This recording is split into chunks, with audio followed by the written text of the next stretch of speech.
Hey guys, it is Luke from DLM here, back with some Terraria 1.4 news. Now this is a lot of big news and it's a lot to get through, so I'll try be as quick as possible.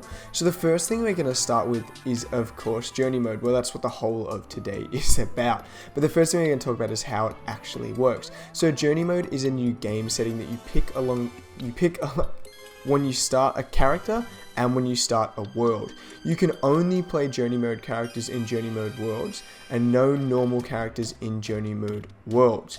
No journey mode characters will be allowed in normal, expert or master worlds. Now what actually is journey mode? Now journey mode acts kind of similar to Minecraft's creative mode, but with a few more options and a few more limitations. So when you start a game in a journey mode world, you start with this enhanced starter kit. Now I don't think any of these are that incredible, except for maybe, or that interesting, except for maybe the Finch staff, which is a very weak summon just to start with to defend you, and some starter wings, which I think are very cool. We see that they're not actually very powerful at all. They only get you about as high as maybe a cloud in a bottle, but they do completely remove 4 damage. I also don't think the introduction of these starter wings means there are going to be more pre-hard mode wings. I think this is just for the journeys mode, I guess, starter kit. Next we have what I believe makes up the core of journeys mode, which is the research and duplication mechanic. So this mechanic allows you to combine, or I guess sacrifice, 100 of one material, and then in return you'll be able to duplicate that material and put it in your inventory at any time for no cost at all.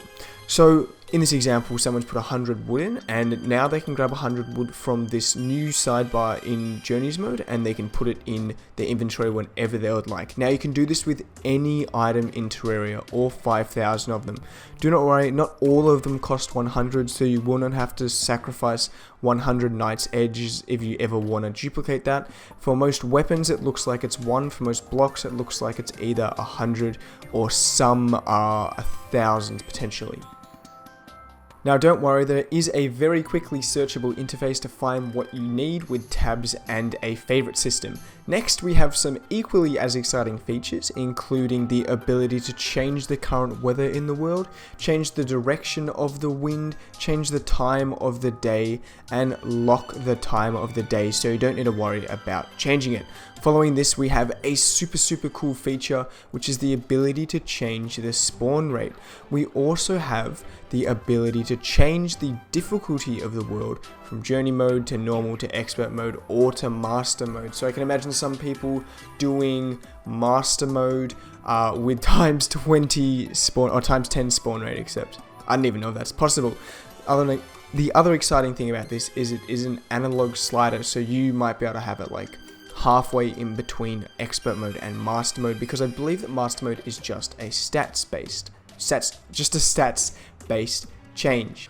We also have a few other powers, such as God mode, which I assume makes you invincible, the ability to turn off infection and hopefully hallow spread, and increased placement range, which is incredible for building. So if you click this one on, you'll be able to, I guess, increase how far you can place blocks, which is very exciting. Now I did manage to smash through that pretty well, but there is also a 12-minute video released by Chippy Gaming, another Terraria YouTube channel, which has some actual footage of 1.4 journey mode. Now I advise checking that out, and if you do keep a keen eye to that, you can actually see some other smaller things in the background. I won't go over all of them now because I managed to see maybe 10 or 20 new things. But if you do want to see me do an analysis of that, leave a comment. But I advise giving that video a look. Thank you so much for watching this one, and I'll see you next time.